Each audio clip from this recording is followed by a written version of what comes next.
Hi,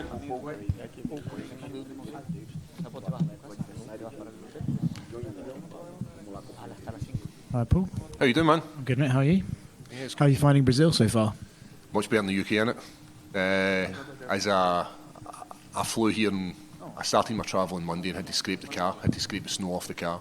And now I'm in Brazil, no snow, sun, sea, sand. So much better than what's happening in the UK at the moment. It's moments like that that make you appreciate the job choice you went for, right? 100%. See if I could see my careers advisor in there. Like, oh, I'd love to speak to them. But you're 100% right. It's opportunities you get, and a lot of people are saying, what about coming into the Lions Den, meaning coming to Brazil, fighting a Brazilian? It's difficult. The crowd get behind their own and also be supporting Johnny Walker, but as long as you put in a performance, like, they'll get behind you as you're walking out that octagon. So that's what I'm looking to do. Have the crowd hating me as I'm getting in, and having them eating out the palm of my hand as I'm leaving. So what do you make of his career? It's like he started off with such a sort of massive rise, and then he's had a few starters. What do you make of his career and him as a fighter? Great athlete, just size, muscle, all that kind of stuff that goes along with being an athlete. But when you start working your ways up the rankings and you're going up against guys who are legitimate mixed martial artists, then knocking people out becomes a lot harder. We used to see him knocking people out, and as you say, they rose to fame very, very quickly. There was talk of him fighting John Jones, and all of a sudden, that's just pulled away. The further you go on up this top 10, the harder it is to knock people out, the harder it is to submit people. In my opinion, do I believe that Johnny Walker could knock me out? Yes, he could knock me out.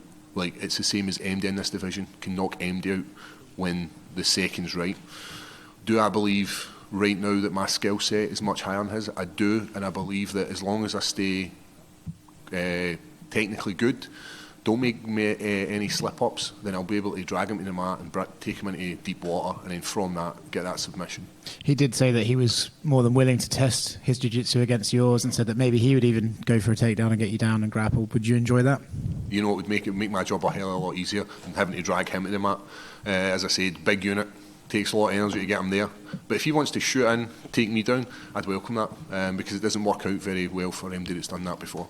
What are the odds that you and Jamal Hill dance with each other after the fights? It's 100%. You know, I've got Jamal Hill taking this victory because not only does it help my career, like, I like Jamal Hill as an athlete and as an MMA fighter, and I think it does wonders for the sport. He's an exciting character, crazy power in the hands, but that also leads to that not looking past Johnny Walker, but it leads to that opportunity to have a run back of that fight. And it gets me one step closer to the title. You know, the two guys who are unbeaten in the top 10 in the light heavyweight division have only got losses to me, meaning Ankalaev, who recently fought for the title, and Jamal Hill. So maybe I get a wee call up soon, but I need to first and foremost do the business on Saturday night against Johnny Walker. But it can't just be a victory. It has to be a performance. It has to show the levels of my skill, the new acquired striking skill, the lethal jiu-jitsu and my wrestling, and show that I'm able to hang with a guy like Johnny Walker. How do you break down the main event on Saturday? It comes down to that old bull, young buck. You know, we've got the old bull, and I'm not writing off Glover because he's that bit older, but I just believe that Jamal is young, hungry. He's got that death touch. When he touches people, they just fall asleep. And I believe that as long as he can stop these takedowns, heavy sprawls, which I believe he can, because I've seen he's been working with Anthony Smith, heavy sprawls, and stop Glover from dragging him to the mat, I think this is an exciting fight for MD. Like, any division, like, this is one of the most exciting fights. You know, last year we had one of the great fights between Glover and Prohaska, and I think this might be very, very similar to that. I think it's going to be two of them, like, rock'em sock'em robots. Coming in here, you know, into enemy territory in a sense, will this feel like the biggest fight of your career when you go in there and fight on Saturday? Every single fight that I have, I tip it as the biggest fight in my career, because it is. I'm at a point where a win can take you in a different direction and a loss takes you in a different one. So every single fight is the biggest fight in my career, because I know if I beat Johnny Walker, then there's an opportunity just around the corner in London, and then I know if I have victory there, there's an opportunity for a title shot. I'm 1 or 2 fights away for a title shot. I was 2 years unbeaten. I think it was 6 wins I had in my last 7 fights, or 6 wins, a draw, whatever it was. I'm so close to getting gold and to be another UK champion and be the first Scottish champion. That's what I get in this sport for. I didn't get in this sport to make money. I didn't get in this sport for anything other than memories and to become a champion. And like you said, you wanted to start the night. Well, you're going to start the night. You know you're going to have the boos and you want to have the cheers by the end of the night. At what point do you think that that'll happen, and what will it take? Will it take heavy hits standing? Will it take the good ground game? I mean, what do you think it's going to take to win over that crowd? I see Brazil as one of the fight capitals of the world, the home of Brazilian Jiu-Jitsu. I think you just put on a performance in that Jiu-Jitsu aspect, and you've got fans in there who appreciate it, then that'll get the crowd behind you. And I liked what you said there. We'll get boos as we come in the octagon. I'll also get boos once I leave the octagon as well, but it'll be with Jamal Hill. Not going to do a shoey or anything like that? No, I do like the fact that fans after it give you just hand you beer.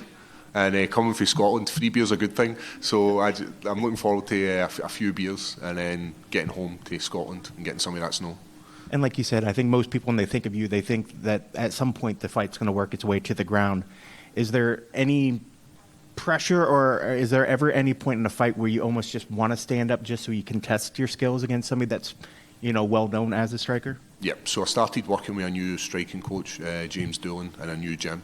And one of the things that he did was he went back to the scratch with regards to striking, and his whole thing was to let's start from the bottom and build our way up. We know we've got good jiu-jitsu, we know we've got good wrestling, we just need to bridge the gap in that striking area.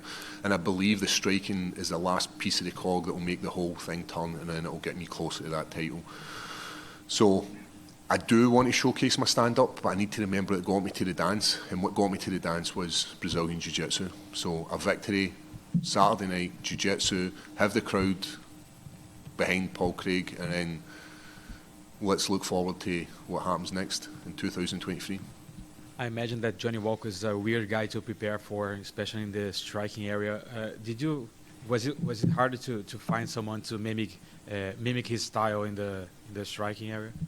Yeah, he has got a very unorthodox striking style. It's wild, he'll swing an elbow and then he'll throw something else off the back of that. I don't think you need to try and incorporate this style into your camp. I think what you need to do is just make sure that everything I'm doing is correct. So make sure the hands are nice and tight, make sure the shots are nice and crisp, and the shots, you can see everything that's coming, because if you see everything that's coming, then having wild striking isn't going to make a blind bit of difference. I also seen that he was in a boxing gym trying to improve his striking, and I think that's a great thing for development of Johnny Walker, because you're always looking to develop. But I think if you coach what got him to the dance, I came to the dance with jiu-jitsu, he came to the dance with just crazy power and crazy shots. If you try and coach that out of him, then I think you might be missing a trick with him. I think you need to try and incorporate his wicked style with some good crisp shots. And I think if I was his coach, that's what I'd be trying to do. I wouldn't be trying to stop him from doing that. I'd be getting him to lean into it even more. You fought once in Brazil, and I remember you weren't happy after the fight. You thought you won because it was a draw against Shogun. Yep. Does that change the way you come into this fight, like making your best to avoid going to a decision against a Brazilian in Brazil? See, that fight, when I watched that back, and that first round I came out hot, and I'm swinging shots and I'm landing heavy. Shogun Hua's face gets marked up very, very quickly. And then all Shogun Hua does for the next 2 rounds is stop me from doing my game plan. Now, he doesn't incorporate his game plan, he doesn't try to finish me, he doesn't try to stop me, doesn't land any heavy shots. And it resulted in a draw. And when I watched the fight back, I can see why it resulted as a draw. He was more time on top, more control, all these kind of things that score highly in the judges' eyes.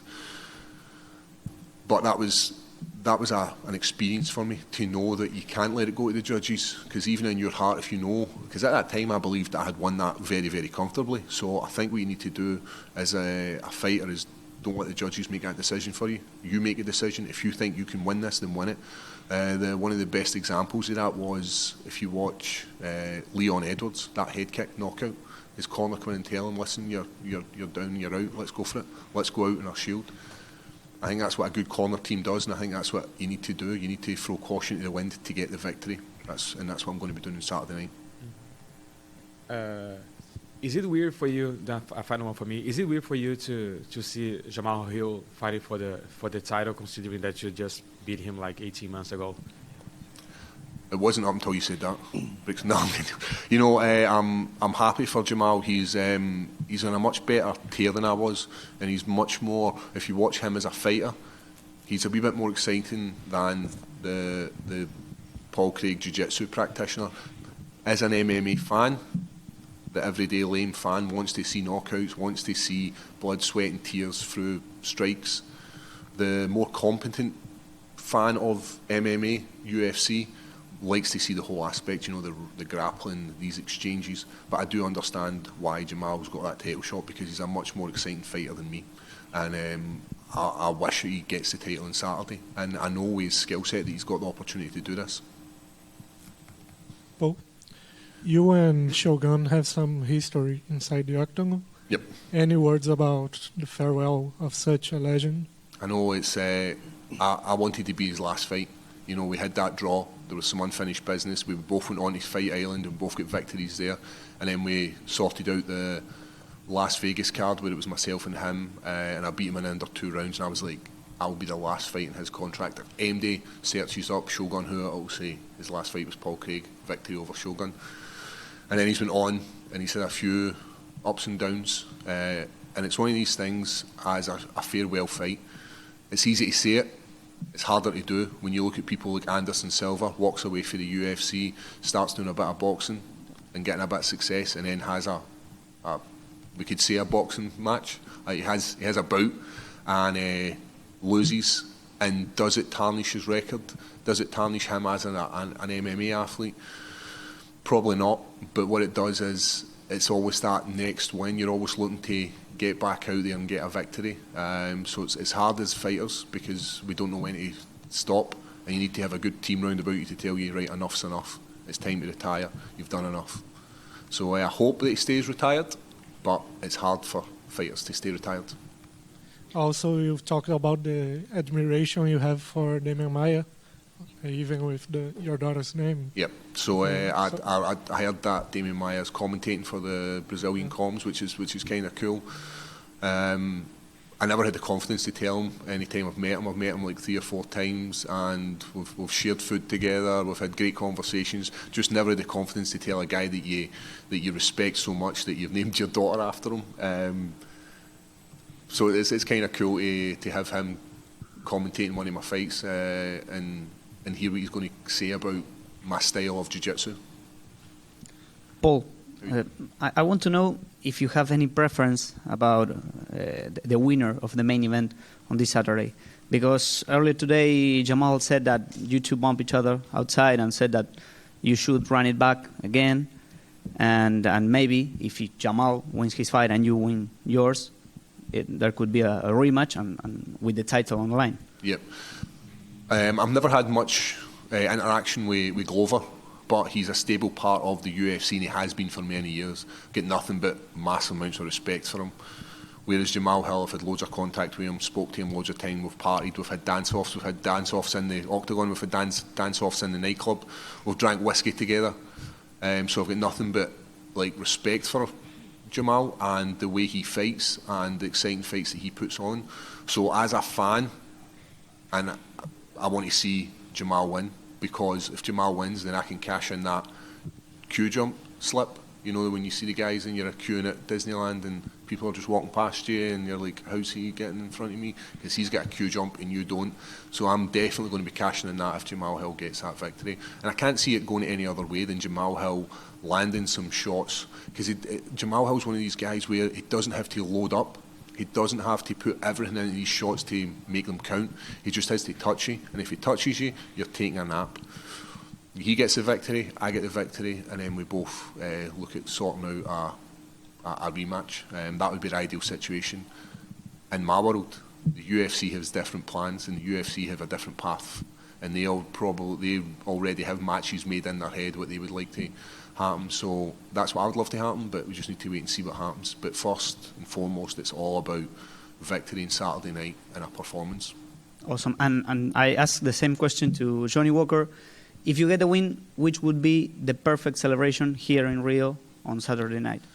If I get the victory, it must be the worm, and the worm without blowing my shoulder out.